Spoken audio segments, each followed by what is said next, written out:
Bonjour, alors Monsieur Moussa Darmanin vient encore faire sa pleureuse en disant que s'il avait gardé son nom, il n'aurait pas réussi. Non mais ça, moi je trouve ça délirant. Monsieur Darmanin qui nous a parlé de sa mère qui était femme de ménage, il veut toujours faire pleurer dans les chaumières, mais on s'en fiche de ta vie. Arrête de nous raconter des conneries. Je vais dire aujourd'hui, Moussa, oui, il pourrait être stigmatisé un peu plus que, mais je déteste ce discours victimaire déjà.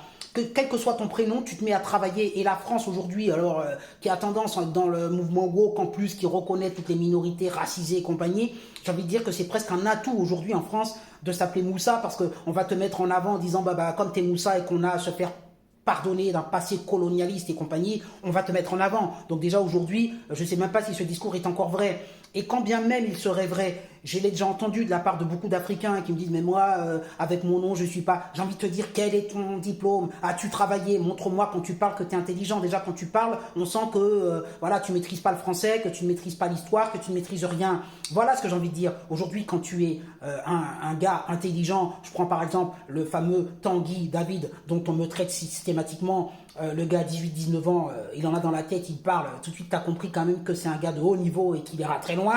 Je veux dire, Tanguy David ne va pas être stigmatisé parce qu'il est noir et que même s'il s'appelait Mamadou ou ce que tu veux, faut arrêter. Donc ce discours est débile et puis en plus il donne raison à Eric Zemmour que vous fustigez en permanence. Parce que oui, quelque part on le sait, le prénom a une importance déjà pour se reconnaître dans l'identification nationale. Et oui, on peut stigmatiser quelqu'un par rapport à son prénom, mais je déteste ce discours concernant le racialisme et compagnie, parce que de toute façon, on peut te stigmatiser si t'es trop grand, si t'es trop petit, si t'es trop gros, si t'es trop maigre. Ça fait partie des stéréotypes. Enfin, je veux dire, le fait d'avoir des préjugés dans la vie fera toujours partie intrinsèque du fonctionnement de la psychologie humaine et on ne pourra jamais l'enlever. Donc oui, on peut se faire stigmatiser parce qu'on s'appelle Moussa, mais quand tu t'appelles Moussa, il faut être capable de montrer aux gens qu'on peut aller au-delà de ton prénom. Et si tu le montres, eh bien les personnes qui ont des préjugés se diront il s'appelle Moussa, mais mon préjugé, il vient de tomber là parce que cet homme-là est super brillant. Voilà ce qu'il faut dire. Je veux dire, quand tu t'appelles Sabrina Medjeber, regarde la femme, elle est hyper brillante, elle s'appelle Medjeber.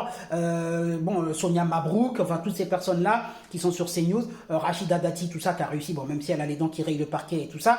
Je veux dire par là qu'il faut arrêter. Je peux te citer énormément de personnes qui ont gardé, qui ont leur nom d'origine à consonance africaine et arabo, ce que tu veux. Eh bien, elles réussissent malgré tout parce qu'elles sont avant tout brillantes. Donc, j'ai envie de te dire, soyez brillants avant toute chose, travaillez, bûchez et commencez pas à vous plaindre parce que vous vous appelez comme ci ou comme ça. Bonne journée. Important que de s'attarder sur les prénoms en finissant par donner raison à Éric Zemmour en permanence, parce que les prénoms ne veulent rien dire, Éric Zemmour dit n'importe quoi, mais en même temps on colle les prénoms au milieu du débat en permanence. C'est Kevin Matteo pendant les émeutes, c'est les prénoms qu'on ne veut pas donner ici, c'est son deuxième prénom qu'on met en faveur de son premier, donc finalement évidemment que le prénom a un sens apparemment, et a un sens culturel profond. Bon ça, la parenthèse étant fermée, il oublie... Non mais c'est tout à fait vrai, ce que vous dites est tout à fait vrai. Et il oublie de préciser... C'est qu'on ne peut pas dire qu'il n'y a pas de racisme en France. Bien sûr qu'il y a du racisme en France. Mais ce que sous-entend Gérald Darmanin, c'est qu'il y a un racisme qui est généralisé, une sorte de racisme d'État. Oui. Et ça, évidemment, ça... ça crée éventuellement du séparatisme et du communautarisme. Ça donne du grain à moudre à la France insoumise. C'est en cela que j'en veux à Gérald Darmanin et que je crois que c'est plus qu'une erreur, c'est une faute d'avoir dit ça de la part d'un ministre de l'Intérieur. Et on pourrait même ajouter, parfois même c'est un atout aussi de porter un prénom qui n'est pas un prénom franco-français. C'est-à-dire que les partis politiques, et tous les partis politiques d'ailleurs, sont heureux de mettre en avant une certaine diversité dans leurs listes, dans leurs candidatures, etc. Mais même Darmanin le rappelait de temps en temps bien sûr. montrer qu'il n'était pas raciste. Donc en fait, il peut arriver même que ce soit l'inverse de ce qu'il a dit.